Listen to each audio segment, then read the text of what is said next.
Hey everyone, it's Jamie Batts. I'm your instructor for AMP2, and we are continuing with our cardiovascular physiology. We're going to move into the next section of, should be chapter 19. We may have changed books, but chapter 19 is the chapter that it covers heart anatomy and cardiac physiology. So with that said, let's go ahead and switcheroo to, I think it's this one. There we go. And I'm going to have to flip through all these slides. Sorry about that.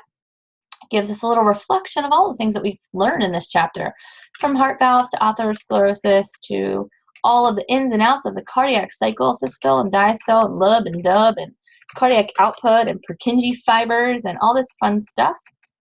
Our contractility and parasympathetic, sympathetic influence, all the stroke volume, the bike pump analogy, and eventually we get here, which is right where we left off. So let's talk about EKGs or ECGs, electrocardiograms. Big misconception a lot of students have about these is that they are showing the contractions of the heart. Totally not true.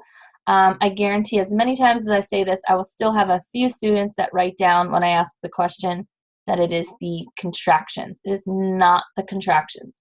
The EKGs are showing you the electrical activities on the surface of the heart. It is implied that the heart is contracting after, they depolarize, but we don't know that for sure. So, because that's not what it's measuring. It's literally just measuring the electrical activity. You can use EKGs or ECGs, I tend to call them EKGs, to assess the performance of the conducting system, the contractile components, right? Abnormal patterns in the conduction system can be shown if there's damage done or if there's a heart attack, that type of a thing. And the appearance of the EKG is going to vary with where the electrodes are placed on your body. Those electrodes are also called leads. Here's where they are placed in a 12-lead EKG. Now, interestingly enough, this is one of my former students' dads. Somehow he knew Mr. Pearson or something like that and got into the textbook. Anyways, you can see where these electrodes are placed isn't typically what you would think. You would expect, if we're measuring the electrical activity of the heart, for them to be placed on or around the heart. Well, the EKG is kind of measuring an echo of the electrical activity. So you place the leads around the body, and if we saw a larger view of this man, you would actually see that there are probably some leads on his legs or ankles. So it's basically capturing the echo of this electrical activity, because as your heart beats, that electricity is kind of shouted throughout your body. We just don't have, electrical sensors to sense it, but it's true. So let's talk about some of the waves and features of our EKGs or ECGs. The first little wave that you will see on an EKG printout is called the P wave. This is showing you the depolarization of the atria.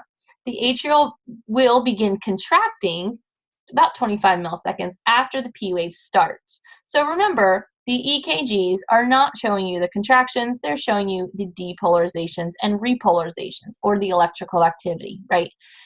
After the P wave, there'll be a pause, just like a straight line, and then you'll see the QRS complex. The QRS complex is showing you the ventricular depolarization, right? This is a very large wave because our ventricles are much larger, have more cardiocytes, and therefore more muscle mass. So they begin contracting slightly after the R wave or the R peak of our QRS complex. And then the atria are repolarizing is within this QRS complex, but you can't see it on the EKG because the ventricles depolarize so greatly. Then finally, you have a little pause and then a T wave. The T wave is your ventricular repolarization. The ventricular repolarization is happening during that ventricular diastole and atriodiastole and at the end of the cardiac cycle until it all begins again with the P wave, or as our atria begin to depolarize. There are some intervals. The PR interval is from the start of the atrial depolarization to the start of the ventricular depolarization, and it's just it's a unit of measurement. So they measure, clinicians, right, can use the length of the PR interval to diagnose, right? Same thing with the QT interval. This is from the start of the or it starts at the end of the PR interval and at the end of the T wave. So it goes kind of like the second half of the EKG. And it could be lengthened by any electrode or electrolyte disturbances, medications, conducting problems, etc., as well as myocardial damage. So these pathways or these intervals can indicate different issues that are going on with your heart. There is the good old EKG. You see your P, your QRS, and your T wave, and you see the PR and the QT intervals. Notice the entire thing lasts about 800 milliseconds. Typical printout of an EKG will give you about 6 seconds or so of heartbeats, and then you take that interval and then you can times it by 10 because there's 60 seconds in a minute, and then you can get the heart rate of that individual. Luckily, there's some handy dandy EKG machines that do all that math for you, although 6 times 10 is not really that hard. So let's talk about some arrhythmias that can be diagnosed through an EKG, right? Abnormal patterns are arrhythmias. So there's about 5% of the population that will experience a few abnormal heartbeats in a given day. So if you were hooked up to an EKG 24/7, you would eventually see probably some little blips and things like that. It's not a clinical problem unless it's affecting the overall cardiac output of your heart, the overall efficiency of your heart. Other things that we do, like even just drinking caffeine. I just finished like 2 cups of coffee here. I'm sure my heart is fluttering out of control a little bit.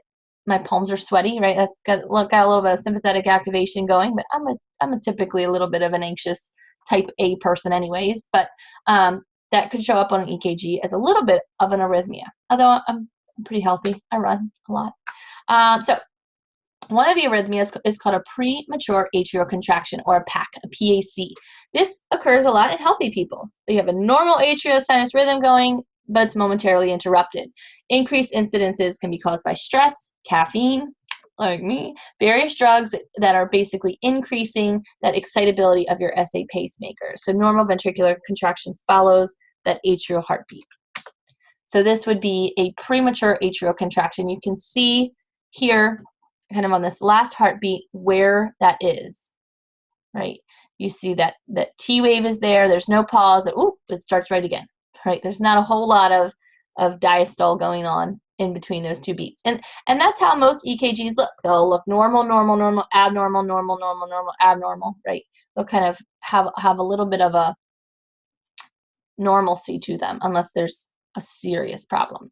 So you also have a PAT, a proximal atrial tachycardia. So this is where you have a premature atrial contraction, but it's triggering a flurry of atrial contraction. So the ventricles can keep pace, but your heart rate jumps huge. So there you go. Look, check out how fast this heart rate is. You have your normal heart rate, and then boom, boom, boom, boom, boom, boom, boom, right? Your proximal atrial tachycardia. Tachycardia, hot. Fast heartbeat. Atrial fibrillation, or AFib, right? This is where your impulses on your atrial surface can go up to 500 beats per minute, right? Atrial wall is kind of quivering instead of actually contracting. At this point, there's no forceful contraction at all. They're really just kind of vibrating there. The ventricular rate does not follow, so your ventricular contraction is normal, but your atria are basically spazzing out and not working. But since most of your blood is passively filling into your ventricles, does it have a huge influence on cardiac output? It can actually go unnoticed in some people. So AFib, that atria is just fluttering out of control, but your QRS complex looks normal, so you're good. Your PVCs, or premature ventricular contractions, this can occur when your Purkinje cells, your ventricular myocardial cells, are detriggering or depolarizing, triggering this premature contraction.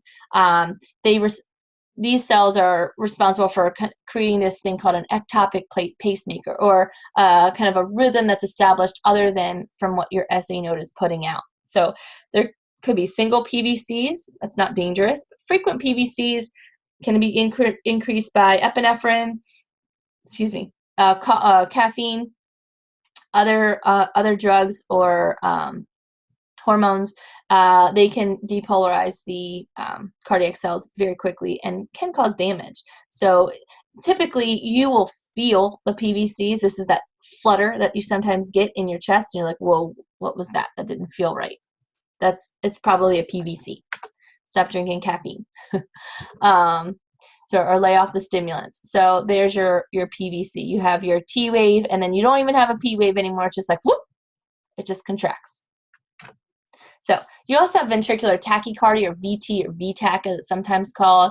This is 4 or more PVCs without any intervening normal heart rate. So this could be indication of a serious cardiac problem where your heart is really just beating out of control. That would be scary. You also have VFib, ventricular fibrillation. So this is known as cardiac arrest, right? This is very, very fatal, damaging. Your ventricles are quivering. They're not pumping any blood. Just like your atrials were quivering down here, now your ventricles are quivering. They're not pumping. They're not efficient. Blood's not getting where it needs to go. This is dangerous. And that's what VFib looks like. There's no organization at all. So you can pause the video here, go back and review for any test or quiz. Let me just clarify. So for the practical, there's a set list of things that you need to know. It's all on that sheet. Those are the exact things that you need to know. For your exams, your lecture exams and your quizzes, yeah, any of the things that I talked about here are fair game. I may give you a picture of something, or I may ask you to draw something. I may say, draw a normal EKG. Draw an EKG with AFib, right? So any of the specific ones that I've specifically talked about here are fair game for you to know and understand. Obviously, with drawings and things like that, I'm not an artist either. It's okay. So I would always suggest that if I'd ever asked for a drawing or a diagram, that you explain with words and not just use a diagram, because I may see something differently than how you thought you drew it. So just a little word to the wise. We're going to stop here, actually, and we will continue on with the next section in my next little lecture video. So have a good one.